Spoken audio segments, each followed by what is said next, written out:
Y'all, we got Liv back. Welcome, y'all.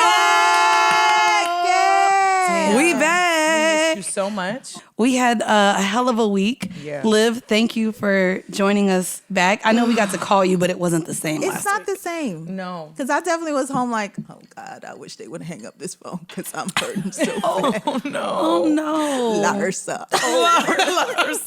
Poor baby. No. I'm a little bit better now. Like, literally, pain level is at about a 5. Okay. And I've had a Okay. baby, so, like, Okay. I have a high tolerance of pain. I'm not going to lie. Y'all, you had surgery on what, Thursday? Last week? Thursday, 2 weeks ago. Yeah, 2 weeks ago now. Yeah. And Almost 2 weeks I ago. remember we were making plans. We had to meet with Rory on a Sunday, and then we had recorded on Monday. And you hit us, first off, you were in the hospital way longer than we thought. Yeah. It was supposed to be a quick 1 day in and out, outpatient. It like, was. It was. That's what you and made it wasn't. sound like. Like it was literally I mean, like. that's what I was told, Like you but were I going to be think- in there to get a pedicure and then roll you out. No, they're just gonna give me a little mani-pedi, and I'm gonna roll out real quick. I think they made it seem that way because a lot of women get scared. Oh, so they back out. they didn't want to so scare they you. downplay a lot of stuff when it comes to that surgery because it's major surgery. Yeah. And so they try not to give too much detail because people get scared. Well, women get scared. Yeah, I would have been scared, but I would have been more. I would have been more scared though, waking up and then being like, "Hey, by the way, You have another day to stay in You're here. here for another 2 days. Thanks for stopping by." What? I would have been beside myself. Like that Yeah. would have fucked me up a little bit. It's a lot. Even like certain things, like trying to tell me like my blood levels were low, so I needed a blood transfusion. Oh my god. Holy shit. So the doctor comes in and she's like, "Yeah, so your blood level is a little low." I'm like, "Sis, I know what the number is because I was at a 5. You're supposed to be at like 12." What? Holy shit. So this was like an episode of Grey's Anatomy, basically, Yes. is what was going on here. Yes. Right. Yes, Okay. and I was that patient that comes in Yeah. with some weirdo shit that like Dr. And Gray you're would used figure and out. right, and every doctor has downplayed it up until this point, and now you're Exactly. here like, oh well, they said it wasn't that bad, and now you are 2 days later in the hospital, like, oh, so okay. like the doctors, they try their best not to scare the shit out of you, but I'm like, I know the deal, sis. Thank you, but yeah. And so how has recovery, I guess, since been? Recovery has been an eye-opener for the most part in terms of like just understanding when you go through surgery, that is your body going through trauma. Right. Right. So you really have to be mindful of taking care of yourself, not only physically by getting rest, but also mentally getting in a really good headspace. So you're not down for a long time or get into a depressive state Right. because you're down Right. for a while. So it's a whole mental exercise. That's why, I mean, if anybody follows me on social media, I am a clown. You are. And there's definitely a there's jokester. there's reason for that. Like I always have to make sure my spirits are on 1,000 because like the shit that I go through. Yeah. The shit that so many women go through. We were just talking about it.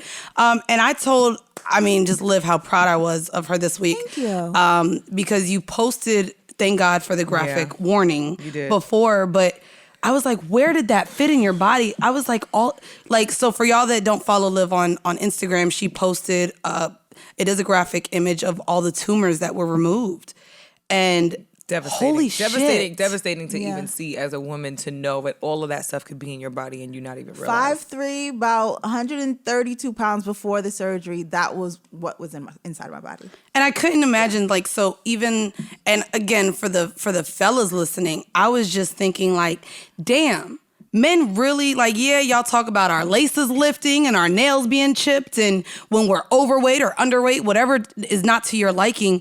But the fact that women go through so fucking much. And a part of me felt bad. I think that every time I fucking hit Liv over the last 2 weeks, I've just started crying talking to her because I'm just like, even myself as a woman didn't realize how many times I've seen her and she comes in with smiles and Right. she was dancing. She outdanced the hell out of me. And I'm just like, Us. Yes. yeah, you were a little... I'm off too, sis. Us. The white jeans took over there. That mama rhythm of, You know. of shoulders and elbows only just kind of kicked in. The auntie vibes. But no, like, so just knowing Liv and knowing that, again, we've literally seen each other and hung out every week since July, September, Right. or Yeah, August, right. September. August, And it's literally, I can't believe it. I can't believe that that's what was inside of you and that's what you were battling on a monthly basis. On a monthly basis. You can't even say monthly because No. after your period is over and you've lost the amount of blood somebody would lose in a gunshot wound. Yeah, you'd feel weak. That's insane. You'd feel weak. You'd feel weak, nauseous. You got feel headaches. You feel completely drained, fatigue, all of the above, to the Right. point where like you don't want to get out of bed. Right. And because you don't want to get out of bed, you don't want to be social, and you can't. You just feel sad as fuck. And you're not yourself. You're not yourself. So the fact that you I was a shell of all myself of that. for several years because of this. damn. And see, you never know. These Like, past couple of months, I really had to fight to get myself back again. yeah, and it's just, I don't know. Like I said, just as far as the women listening, I know my friend, I was just on the phone with her on the way over here. She normally does her yearly around her birthday. She's like, girl, I'm going at the top of the year. Kind of going through you experiencing what you've been experiencing. I'm not going to cry, goddammit. Just women not taking their health as serious. My friend, here we go. It's okay. Girl, it's fine. My friend who's in her 30s, your age, and I think I told y'all she's been dealing with going to get tested and the fucking health insurance, dicking her around, and then also saying, oh, you're fine, I don't feel nothing. Right. She just found out she possibly has breast cancer. And so everyone and she's fucking 34. Right. And they're like, good thing you called it now. And she's literally been like, I only went because you're annoying. And I pushed her to go, but because I've been talking to so many women, Live with what you've been going through over the last couple of weeks, my friend experiencing pregnancy during a pandemic, all of my friends going through so much because they're women. Right. Like, it's not just a period. You had fucking fibroids. You were like you said, losing the amount of blood you were. Yeah. My friend, her tits are nice, but there's also now a fucking cancerous tumor in there. And she's now having to deal with that. And it's just crazy that men do not know how much shit that women go through, and we do it silently, which is why I've literally been texting Liv, Liv, I'm so proud of you. Like, you probably saved a life and you don't even know just by sharing your journey.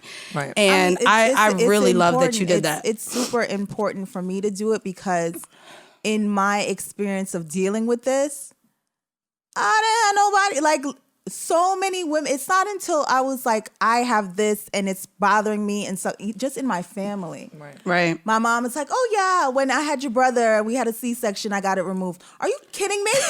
Wow. What? Are you kidding me? Wow. But it's so normal to just, fight your good fight and keep it quiet and keep it pushing. She's like, well, I didn't really have it that bad, but I guess I should have told you. I was kind of mad. I was kind of mad at my own mom for a good week or so. For not How sharing. could you not tell me this? And that's the thing, ladies, a lot of things, like you just said with your mom, are genetic. But as women, we don't talk about a lot of things regarding even to as much as the normalization of fucking yeast infections. Like, there's a lot of things that happen with our body that we can't control, but that there's so much shame brought about with it. But also with you, and if for the ladies listening, I know the men are just like, what the fuck is going on? But for the ladies Y'all listening, can skip over this part. It's fine. Well, actually, don't skip No, over don't. it. They cannot You skip need over to this hear part. this shit. The You fuck? need to hear Don't this shit skip over because a this. lot of women, 1 out of every 4 women is affected by this. So you need to hear this shit. Hear it loud and clear. Nah, but for the And also- ladies, for the ladies, if your period is just overly heavy, if you feel like you can't go to class or school or work, that is not normal. I know we've almost normalized heavy and painful periods as if, oh, well, you weren't God's chosen, ha ha ha. But no, you need to go and get checked because those are symptoms of so much. And y'all, I ain't no doctor, so endometriosis, cynomolanosis, there's so many fucking eosis There are. that it could be. And you need to go get checked. What I want to say to women who have dealt with this, who are dealing with this, Tell 'em. who please, please, please go to the doctor. If you go to one doctor and they tell you get a hysterectomy, go to another one. If you are a black woman, find a black woman doctor. Yeah. That's what my journey had to be.